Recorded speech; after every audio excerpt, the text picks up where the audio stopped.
Congratulations that you are coming to the end of the pathology residency and are thinking about or actively studying for the boards. In this video we will be discussing some of the best resources to help prepare you for the clinical pathology board. In a separate video we will discuss the best resources for the anatomic pathology board. First, let's talk about how long you should study for the boards. The time frame for how long you should study is variable, since every pathology program is different and some people have had more time to study or others have had more exposure to particular topics and thus more comfortable with those topics. As a general guideline, if you are taking both anatomic and clinical boards, you want to spend approximately 3 to 4 months of dedicated study time. 6 months is probably ideal, so that you do not wind up cramming and can feel confident walking into the test. If you feel that your program has not prepared you well for the exam, you may want to spend more than 6 months studying. If you are just taking the anatomic pathology boards only, you should aim for 3 months of dedicated study time, and for the clinical pathology boards only aim for somewhere between 1 to 3 months of dedicated study time. This breakdown of topics for the CP boards was taken from the AB Path website. The breakdown can differ per year, but overall the percentiles are pretty equal between blood bank, transfusion medicine, chemistry, hematology, and medical microbiology.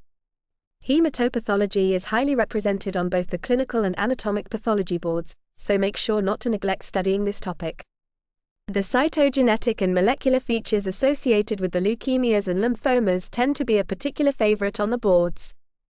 Medical microbiology is often the least favorite of everyone to study. Bacteriology is probably the most represented on the boards, but don't neglect the fungi and parasites. Knowing the classifications and some basic key facts about mycobacteria is a great way to get some quick points. There are so many resources that are advertised for studying for the boards, that it can definitely be overwhelming. Here is a compiled of some of the best resources for the clinical pathology boards, separated by online question banks, questions books, board view courses, and other miscellaneous helpful resources including textbooks. The starred resources are the ones that are really essential. We will go over each resources individually and how to get the most out of your studying.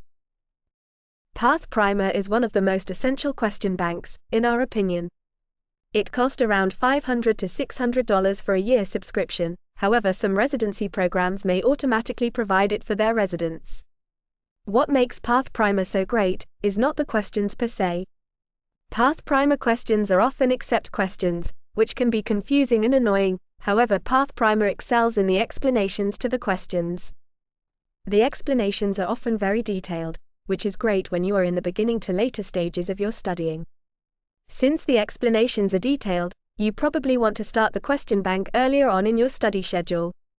It may take a long time just to get through 10 to 25 questions, but you will get faster the more questions you do. One tip is to write a sentence or two worth of notes on each question, to help yourself stay engaged and to potentially review if you end up having the time. Path Dojo is a great question bank for the month or two right before the exam.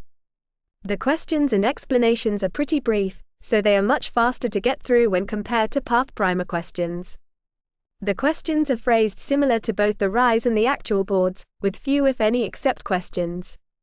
This is a great resource to determine where you still have deficiencies as the exam nears. The protein electrophoresis problems go over all the different patterns including acute inflammation, chronic inflammation, cirrhosis, and monoclonal gammopathies. The other especially excellent questions including the microbiology and toxicology questions, some of which can be found under forensics. Starting off our question book recommendations is probably the most popular, the Clinical Pathology Board Review by Spitalnik. Many of the questions are similar to those seen in Path Primer, so if you are short on time doing one resource or the other would be okay. The explanations in this book are nicely detailed and have pertinent images and figures. These two resources will be discussed together, since they nicely complement each other. The Quick Compendium of Clinical Pathology is the most essential resource for studying clinical pathology. If you use no other resource, this is the one that is worth spending the approximately $150 on. The compendium is in outline format, which some people may not like at first, but our suggestion would be to try to interactively read the compendium through highlighting and taking notes in the margins. Another way to interactively read the compendium is through doing questions as you proceed through the different sections, which is where the Quick Compendium Companion for Clinical Pathology comes into play. The Compendium Companion was written by the same authors, and the questions nicely follow the sections in the compendium and even give specific references for where the answer can be found. The explanations are much less detailed than the board review by Spitalnik, but this is a great resource for those looking for more practice questions. If you are running short on studying time, you can skip the Anatomic and Clinical Pathology Board Review, but if you do have time, the best chapters are the Transfusion Medicine and Microbiology ones. The Clinical Pathology Osler Review is not as popular as the Anatomic Pathology Osler Review. Either the Osler or the Oakston reviews will serve for those want a lecture board review. Unlike anatomic pathology, these lecture board reviews are not as essential for the clinical pathology boards. The hematopathology and coagulation lectures are shared between both the anatomic and clinical pathology Osler reviews. The microbiology videos are okay, but there are other and cheaper resources for transfusion medicine and chemistry. The Osler videos vary in price between $675 to $1,000 depending on the length of the subscription, 3 months and 1 year respectively. The Need to Know Pathology Lecture Review by Oakston is probably the most economically if you want a lecture review for both anatomic and clinical pathology. There tends to be more videos for clinical pathology when compared to Osler, and the chemistry and microbiology reviews were especially comprehensive. In terms of content overall, the Oakston series was somewhat more impressive than the Osler series. The first resource in the miscellaneous resource section is the Practical Clinical Pathology book by Daniel Meiss, which is basically just the full-text version of the Clinical Pathology Compendium, so if you prefer a textbook format, then this resource is for you. If you have rotated through transfusion medicine, chances are you heard about Blood Bank Guy. You can access his videos both through the Blood Bank Guy main website as well as on YouTube.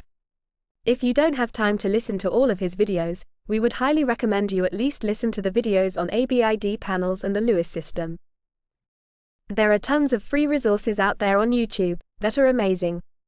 The Dr. A's clinical lab videos are excellent for clinical chemistry topics, including those on instrumentation.